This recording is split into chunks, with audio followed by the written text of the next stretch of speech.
আমি শ্রী হরে কৃষ্ণ দেবনাথ ওরফে প্রদীপ নাথ আসাম লঙ্কা এদারবাড়ি থেকে বাবা অমৃত কথা কিছু বলার চেষ্টা করব। নিত্যলীলা প্রবিষ্ট ওম বিষ্ণুপাদ শ্রী শ্রী স্বামী শিবানন্দ গোস্বামী মহারাজের শ্রীচরণে আমার অনন্ত কোটি দণ্ডবত প্রণাম। ভক্তবৃন্দ, দাদা দিদি সকলের চরণেও আমার দণ্ডবত প্রণাম। সন খুব সম্ভব 1961 সন। আমার পিতৃদেব স্বর্গীয় প্রমোদ রঞ্জন দেবনাথের সঙ্গে ভালুকমারিতে স্বর্গীয় রমাপদ চক্রবর্তীর বাড়িতে সন্ন্যাসী ডাক্তার সাধু শ্রী শ্রী স্বামী শিবানন্দ বাবা শ্রীচরণ দর্শন পেয়েছিলাম। ওনার গেরুয়া বসন পরিহিত ছিল, লম্বা লম্বা চুল দাড়ি, ঈষৎ হলুদ রঙের হাত, সমস্ত শরীর তখন গেরুয়া কাপড়ে ঢাকা ছিল। দর্শনার্থী এবং রোগী সকলের ভিড় ছিল। ভিড়ের মধ্যে আমার পিতৃদেবের সাথে স্বামীজিকে প্রণাম করে বেরিয়ে এসেছিলাম। পিতৃদেব আরো কয়েকজন লোক সহ স্বামীজির সঙ্গে কিছু আলাপ আলোচনা করছিলেন। বাহিরে অন্য ছেলে মেয়েদের সঙ্গে মিলে আমি খেলছিলাম। একটু চঞ্চল প্রকৃতির হওয়াতে ভালো করে কিছু বুঝে উঠতে পারতাম না। প্রতি বৎসর এই বাড়িতে স্বামীজি আসতেন অম্বুবাচীর আগে বা পরে।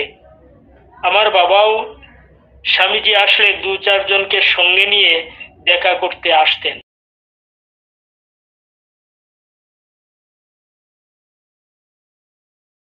এখানে বলছি, আমার পিতৃমাতৃ আমার জন্মের পূর্বেই প্রসাদ বুঝি ছিলেন এবং ঠাকুরের নিত্য ভোগ রাগ ইত্যাদি করতেন। 1963 সনের জুন মাসের প্রথম দিকে আমি স্কুলে যাওয়ার পূর্বে আমার পিতৃদেব আমাকে বলেছিলেন, তুমি স্কুল থেকে এসে কিছু খেয়ে অল্প বিশ্রাম করার পর ভালুকমারিতে স্বামীজির সঙ্গে দেখা করতে যাব, তাই তুমি আজ খেলতে যেও না। আমাদের বাড়িতে স্বামীজিকে আনবার চেষ্টা করব। স্কুল থেকে আসার পরে ভাত খেয়ে একটু বিশ্রাম করে আমি খুব আগ্রহে অপেক্ষায় ছিলাম। বিকাল প্রায় 4টায় বাবা ডাকলেন, চলো ভালুকমারি যাব। তারপর সাইকেলে আমাকে নিয়ে স্বর্গীয় রমাপদ চক্রবর্তীর বাড়িতে পৌঁছলেন।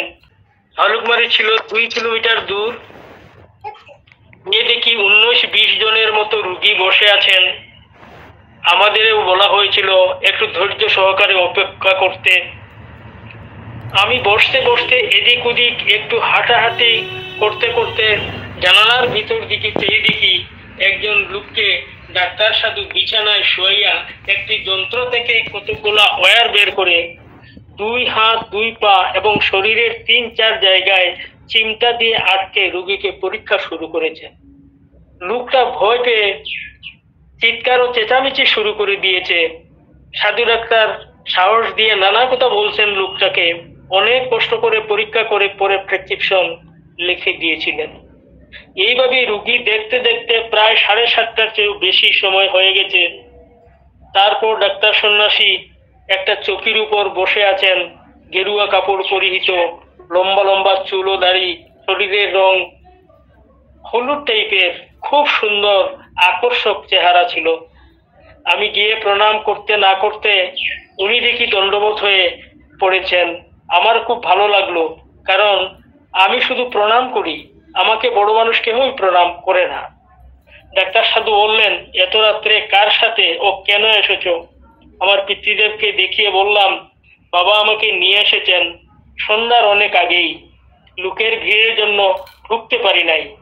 জিজ্ঞাসা করলেন, তোমার নাম কি? বললাম, শ্রী হরে কৃষ্ণ দেবনাথ। কোন শ্রেণীতে পড়ো? 5ম মান শ্রেণীতে পড়ি। তোমার বয়স কত? 12 বৎসর। কোন স্কুলে পড়ো? লঙ্কা হাই স্কুলে। তোমার বাড়ি থেকে স্কুল কত দূর? প্রায় 7 কিলোমিটার। স্কুলে যাও কিভাবে? পায়ে হেঁটে যাই। রোজ হেঁটে যাও? হ্যাঁ, কারণ হাঁটা ছাড়া আর কোনো ব্যবস্থা এখানে ছিল না। ঠিকই আছে, ঈশ্বর যাহা করেন জীবের মঙ্গলের জন্যই। তখন আমার পিতৃদেব সন্ন্যাসী ডাক্তার শ্রী শ্রী স্বামী শিবানন্দ বাবাকে আমাদের গৃহে পদধূলা রাখতে প্রার্থনা জানাইলেন। সাধু বাবাও সম্মতি জানিয়ে আমাকে আগামীকাল সন্ধ্যার পরে আমাকে নিতে আসিও বললেন। খুব আনন্দের সঙ্গে আমরা বিদায় নিয়ে বাড়ি ফিরলাম। গ্রামের ভক্ত সজ্জনের কয়েকজনকে সন্ন্যাসী ডাক্তারের আগমন বার্তা জানানো হলো। কলেজে পাঠরত ছাত্র কয়েকজনকেও জানানো হয়েছিল। সন্ধ্যার পরেই প্রায় 25-30 জন গ্রামের লোক গভীর আগ্রহে অপেক্ষায় বসেছিলেন। সবাইকে মাটিতে পাটি পেতে দিয়ে বসতে দেওয়া হয়েছিল। আলো ছিল হারিকেল এবং কুপি অর্থাৎ ল্যাম্প। ঘর ছিল বাঁশ ও খেরের। যেমন গরিব গ্রাম তেমনি শিক্ষিতের সংখ্যাও খুব কম ছিল। রাস্তাও ছিল অনুন্নত, পাথর দেওয়া অসমান রাস্তা। আমার পিতৃদেব ঠাকুরঘরের পূজা আলতি আরতি শেষ করে আরো দুজনকে সাথী করে হারিকেল হাতে নিয়ে ভালুকমারি রওনা হওয়ার আগে আমাকে বলে গিয়েছিলেন, আমি যেন একটা ঘটি, 1 বালতি জল, 1খানা পিড়া আর একটা গামছা জোগাড় করে রাখি, যাতে সাধু বাবা আসার সাথে সাথে আমি পা মুছে দিয়ে আপ্যায়ন করতে পারি। অন্যান্য সাধু বৈষ্ণব আমাদের বাড়িতে আসলে ঠিক এভাবেই করা হতো, তা আমি দেখেছি। রাত্র প্রায় 8টায় ডাক্তার সন্ন্যাসী সাধু সহ আমার পিতৃদেব বাড়িতে ঢুকতেই লোকজন সকলেই বসা থেকে উঠে দাঁড়ালেন। আমার মা এবং সাথীরা ধূনা প্রদীপের কুলাসহ শঙ্করধ্বনি ও উলুধ্বনি করে এগিয়ে আসলেন। আমি জলের ঘটি নিয়ে কাছে আসতেই সন্ন্যাসী বাবা হঠাৎ একি একি বলে চিৎকার করে বলতে লাগলেন, এক মুহূর্ত এখানে থাকা যাবে না, এত বড় অন্যায়। এই বলেই বাবা খটখট করে খড়মের প্রচন্ড শব্দ করে বাড়ি থেকে বেরিয়ে অন্ধকারের মাঝে অগ্নিশর্মা হয়ে ছুটলেন। আমার বাবাও হারিকেল হাতে নিয়ে দৌড়ে গিয়ে পাথরের রাস্তায় সন্ন্যাসী বাবার পথ আগলে লম্বা হয়ে শুয়ে পড়েন। সন্ন্যাসী বাবাও সাইড কেটে তীব্র বেগে পার হয়ে যান। এইভাবে করতে করতে প্রায় ফার্লং খানেক চলে গেছেন, অর্থাৎ 300 মিটারের মতো। তারপর বাড়িতে জমায়েত সব ভক্তগণ দৌড়ে গিয়ে সন্ন্যাসী বাবার পথ অবরোধ করলেন। অনেক প্রার্থনা করার পর পিতৃদেবও রাস্তায় লম্বা হয়ে অজানিত দোষের ক্ষমা চাওয়াতে বহু কষ্টে স্বামীজিকে ঘুরিয়ে আনতে সক্ষম হলেন। সাধু বাবার রাগ দেখে সবাই একটু চিন্তিত হয়ে গেছিলেন, কিছুই বুঝতে সক্ষম হননি। আজ আমি ফিরে এসে নিজের হাতেই জল দিয়ে হাত পা ধুয়ে স্বামীজি আসন গ্রহণ করেছিলেন। কিছু সময় সকলেই নীরব নিস্তব্ধ হয়ে রইলেন। পরিবেশ শান্ত হওয়ার পরে স্বামীজি বললেন, কোনো কোনো সময় ছোট কারণও বিশাল আকার ধারণ করে পরিবেশ পরিস্থিতি ধূম্রময় করে তোলে। সময়ের চক্রে জ্ঞানী ব্যক্তিরও পা পিছলে যায়। কারো কাছে নগণ্য ভুলটা কিছুই না, আবার কারো কাছে ছোট ভুলেই জাহাজটা ডুবাইতে পারে এরকম ভাবে। ভুল শুরুতেই সংশোধন করতে না পারলে শেষে জটিল সমস্যা হয়ে দাঁড়ায়। আজ একটি অবুঝ ছেলেকে এভাবে আমার পা ধোয়ার আদেশ করাটা মারাত্মক অন্যায় বলে আমি ভাবি। দেবসুলভ শিশু দিয়ে গুরু কাজ করানোটা ভয়াবহ। সে এই সেবার কিছুই বুঝবে না। কাজেই সমাজে রীতিনীতি প্রচলন করতে স্থান কাল পাত্র বিবেচনা করে লক্ষ্য করে সিদ্ধান্ত নিতে হয়। সাধারণ মানুষ বিশেষ মানুষ, গুরু গোসাই, বৈষ্ণব, সন্ন্যাসী, অক্ষম ব্যক্তি বিশেষে প্রাপ্ত বয়স্ক লোককেই দায়িত্ব দিতে হয়। আমি সংসার ত্যাগী সন্ন্যাসী, সকল কাজ নিজেই করি। দ্বিতীয়ত, প্রতিটি ক্ষণেই আমি সেবা কার্যে ব্যস্ত থাকি। তারপর আমি একজন ডাক্তার হওয়ার জন্য সব সময় বাস্তবসম্মত শুদ্ধ ভাবধারায় চলার চেষ্টা করে থাকি, আর এটা আমার অভ্যাস। এই বাড়ির মালিক যে একজন নিষ্ঠাবান বৈষ্ণব তাহা আমি জানি। উনার ভাবধারাতে ছেলেকে এই পরিচর্যার ভার দিয়েছিলেন। আমার ধ্যান ধারণা হিসাবে ইহা অতি দৃষ্টিকটু হওয়াতে আমি প্রচন্ড হিসাবে রেগে গিয়ে আপনারা সবাইকে খুব কষ্ট দিয়েছি। আপনারা মহান, সুতরাং আমাকে মার্জনা করুন। দণ্ডবতের মুদ্রায় মাটিতে লম্বা হয়ে স্বামীজি পড়ে রইলেন। সাথে সাথে সকলেই দণ্ডবোধ প্রণামে মাথা নিচু করলেন। আমিও সবার সাথে দণ্ডবোধ প্রণাম করলাম। প্রত্যেকে মাথা উঠাইয়া দেখেন সন্ন্যাসী দণ্ডবোধেই রয়ে গেছেন, তাই সকলেই আবার মাথা নিচু করেন। এইভাবে একবার মাথা নিচু করা আর একবার মাথা উঠানো দেখতে দেখতে আমার এমন হাসি উঠলো, কোনো মতে আমি হাসি থামাতে পারছিলাম না। তাই আমি দূরে চলে গিয়েছিলাম। কি সব ঘটছে কিছুই বুঝতে পারছিলাম না। কিছুক্ষণ পরে পিতৃদেব আমাকে ডেকে বললেন, এক কেটলি জল আর 2টা গ্লাস নিয়ে আসো। গরমকালের রাত্রি, সবের জল পিপাসা পেয়েছিল। জল খাওয়ার শেষ হওয়ার পর স্বামীজি জিজ্ঞাসা করলেন, সকলকে এখন কি খাবার দেওয়া যেতে পারে? আমার পিতৃদেব বললেন, সকলের জন্য কলা, চিড়া, খই আর গুড়ের ব্যবস্থা করে রেখেছি। স্বামীজি বললেন, এখনই দিয়ে দাও।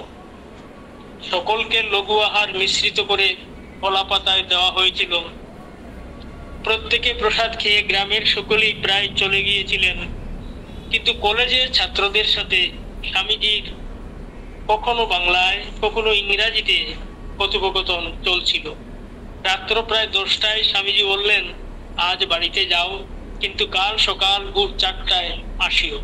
কিছুক্ষণ আলাপ আলোচনা করে যার যার স্কুল কলেজে চলে যাবে।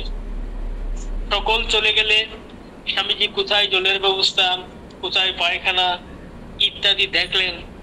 তারপর রাত্রে কিছু খেলেন কিনা আমার ঠিক মনে নেই। আমরাও সবাইকে শুয়ে পড়লাম। পরদিন প্রায় 5:30টায় উঠে দেখি সন্ন্যাসী ডাক্তার বিভিন্ন ব্যায়াম করছেন। একটু দেখে আমি আমার পড়াতে চলে গেলাম। সকাল 8টার আগে আগে স্কুলে চলে যেতে হয়। স্কুল পৌঁছতে প্রায় 1.5 ঘন্টা সময় লাগতো, কারণ পায়ে হেঁটে যেতে হয় 7 কিলোমিটার। স্কুল থেকে এসে দেখি রোগী কয়েকজন আছেন। স্বামীজি আমাকে ডেকে বললেন, যখন তোমার কাজ থাকে না তখন আমার কাছে আসবে। রাত্রে খাওয়ার পর আমাকে বললেন, তুমি আমার কাছে ঘুমাবে। তোমাদের টিউবওয়েলটা চাপতে আমার অসুবিধা হয়। আমি রাত্রে 2:30টায় উঠি, আর তোমাকেও উঠতে হবে জল বের করে দেওয়ার জন্য। ঠিক আছে, আমি বাবাকে জিজ্ঞাসা করে বলবো। মা বাবাকে দুইজনকেই জিজ্ঞাসা করলাম।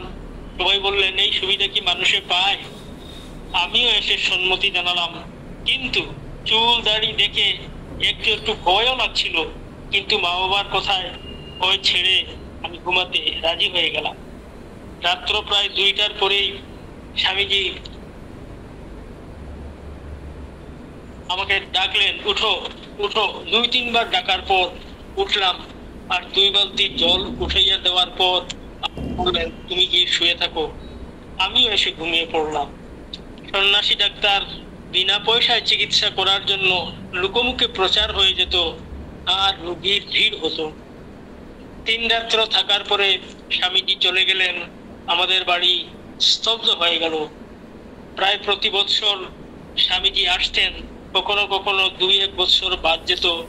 স্বামীজির সাথে ঘুমানোর জন্য শেষের দিকে আমিও যোগ ব্যায়াম অভ্যাস করতাম। 1967 সনে স্বামীজি আসার পর আমার পিতৃদেব, আমরা 2 ভাই মদন গোপালও আমাকে দীক্ষা দেওয়ার জন্য এমন ভাবে কাতর প্রার্থনা শুরু করলেন, স্বামীজি দীক্ষা দিবেন না, আর আমার পিতৃদের দীক্ষা না দিলে কিছুতেই মানছেন না। অবশেষে দীক্ষা দিতে রাজি হলেন আর বললেন, এটা আমার কিন্তু লাইন নয়। এই দীক্ষা নিয়ে আমাদের পরিবারের মধ্যেও অনেক কথা কাটাকাটি হয়েছিল। আমার বড় জেঠা ও মেজ জেঠা কুলগুরু ছাড়তে রাজি নন, কারণ বংশ পরম্পরা মতে কুলগুরু গোসাইদের কাছ থেকেই দীক্ষা নিতে হয়। আমার পিতৃদেব বললেন, আপনাদের ছেলেদের কুলগুরুর কাছেই দীক্ষা দেন, আমি যদি কোনো সদ্গুরু পাই তবে হরে কৃষ্ণ মদন গোপালের দীক্ষার ব্যবস্থা করব। আমাদের কুলগুরু তখন মেজ জেঠার ঘরেই ছিলেন, ওনার নাম ছিল শ্রীযুক্ত ঈশ্বরচন্দ্র গোস্বামী। পরের দিন 12টা ঠিক মনে নেই, সকালবেলা আমরা দুই ভাই স্নান শেষে প্রস্তুত হয়ে দীক্ষার আসনে ঠাকুরঘরের বারান্দায় বসলাম। পান প্রদীপ ধুনা দেওয়া হলো, দক্ষিণার জন্য হরিচকীয় জোগাড় হলো। স্বামীজি আমাকে প্রশ্ন করলেন, দীক্ষার আগে তোমরা মানুষ আর আমিও মানুষ, দীক্ষা দেওয়ার পরে আমি হব গুরু আর তোমরা শিষ্য। গুরু হওয়ার পর আমি কিন্তু সেই মানুষেই থাকলাম। মানুষে চলার পথে অনেক ভুল ভ্রান্তি হয়ে যায়, যদি তোমরা আমার কোনো ভুল দেখো তাহলে বলবে কি না। প্রশ্ন শোনার সাথে সাথে আমার মনে জাগলো, মা বাবা সকাল সন্ধ্যায় গান করে, যদি গুরুর কোনো বিক্রিয়া দেখো চোখে তাহলে দেখিও না, যথা গুরু নিন্দা তথা যাইও না। সাথে সাথে বললাম, না স্বামীজি, গুরুর ভুল বলা যাবে না। স্বামীজি দীক্ষা না দিয়ে উঠে গেলেন, কিন্তু বললেন, এখনো তোমাদের সময় হয় নাই। ইতিমধ্যে আমার পিতৃদেব এসে জিজ্ঞাসা করলেন, এদের দীক্ষা হয়ে গেছে? স্বামীজি বললেন, অবশ্যই তোমার কথা রাখবো, এখনো এদের দীক্ষার সময় হয় নাই, সময় আসলে আমি দীক্ষা দেব। আজ এখানেই শেষ করছি, ভুল ভ্রান্তির ক্ষমা চেয়ে নিলাম। প্রণাম সকল।